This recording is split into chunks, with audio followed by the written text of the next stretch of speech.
Well, howdy there, Internet people. It's Bo again. So, this is part two of our Veterans Day special where we are going through all of America's conflicts, at least all the ones I can think of. Not just the major ones that are in history books. So, we're just going to jump right back in where we left off. The Apache Wars ran from 1851 until about 1924. Wasn't constant. It was skirmishes over and over again. Interesting piece of this is Geronimo, of course. And the U.S. military put 5,000 men in the field to deal with Geronimo and his 30 guys. All right, we've got the Bleeding Kansas. That's 1854 to 1861.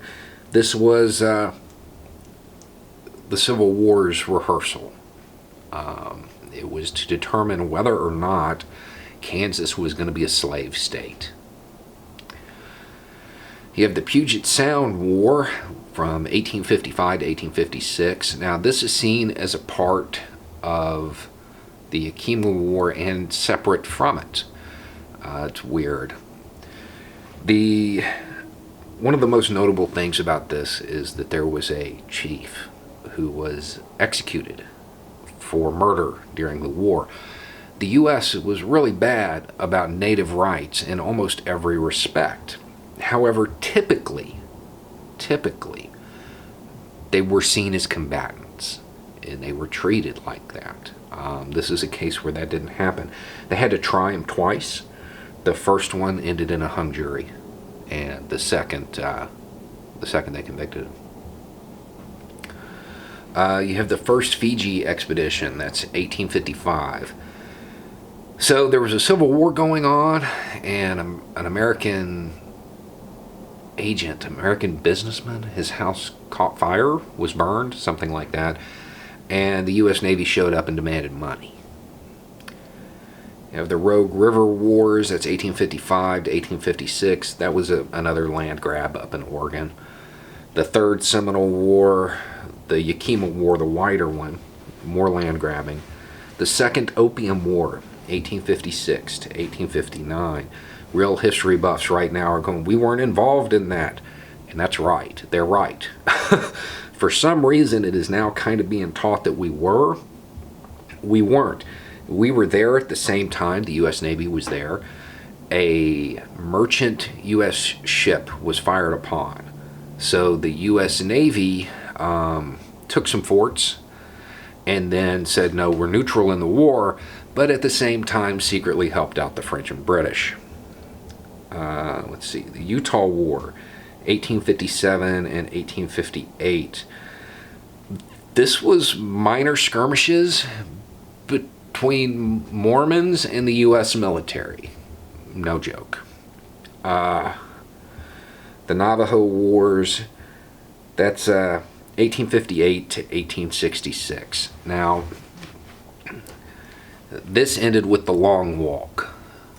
I didn't talk about the Trail of Tears, but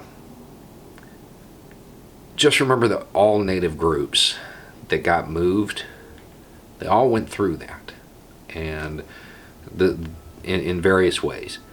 This was the Navajo, the Long Walk. Anyway, Second Fiji expedition, 1859. I could be wrong about this one. I'm a little hazy on this, but I want to say that there was a rumor that 2 Americans were literally had for lunch by some natives. I think.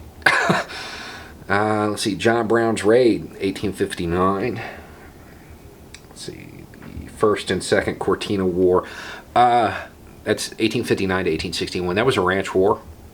The Civil War, of course, 1861 to 1865. Let's see.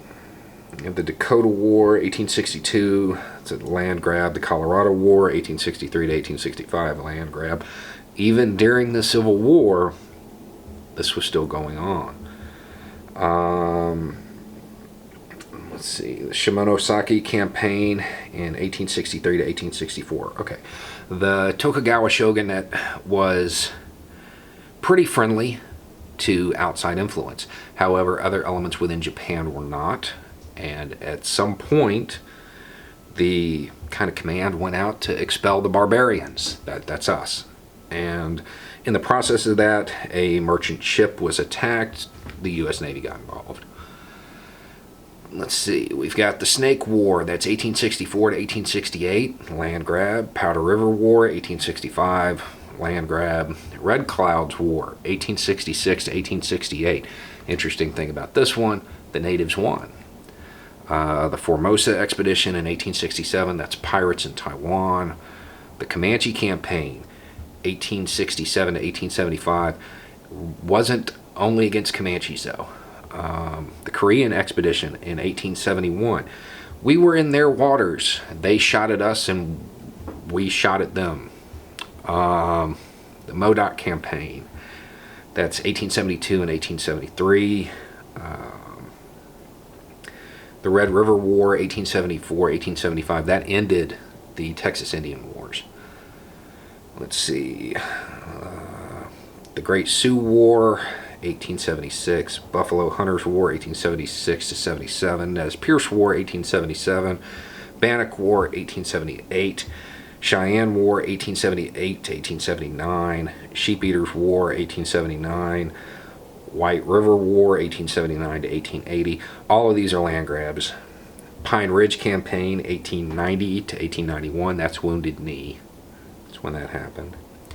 Second Samoan Civil War, 1898 to 1899. That was at the end of this. Germany, the UK, and the US divided up the area. The Spanish-American War, 1898. Remember the Maine, and then come to find out it probably wasn't attacked by the Spanish, but that triggered that war. So during that war, we supported the Filipinos, and immediately after that war ends, you have the Philippine-American War, which is 1899 to 1902, because they were not really happy about the idea of just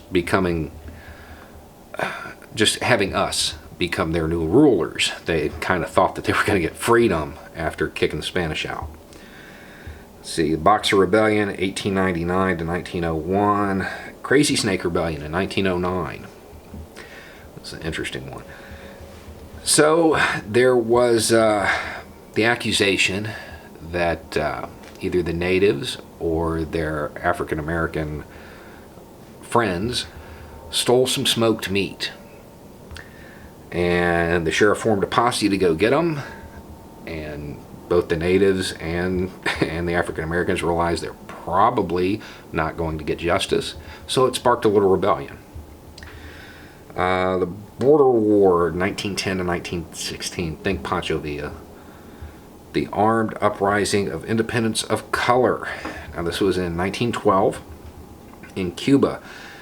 Basically, black Cubans had had enough. They were done. And they fought back, and they did really well against the Cuban military.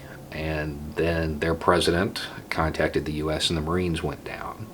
This is what I would consider the start of the Banana Wars. And this seems like a good place to take a little break in this series. We'll be back shortly with the rest of it. We are going to highlight the next 100 years. But again, we're showcasing that as much as we talk about other countries being warmongering, you can't find many years of peace in U.S. history. We're always at war. We just don't always talk about them. As militaristic as we are, we like to forget about a lot of this, because looking back at it through clearer eyes, a lot of this wasn't just. Anyway, it's just a thought. Y'all have a good night.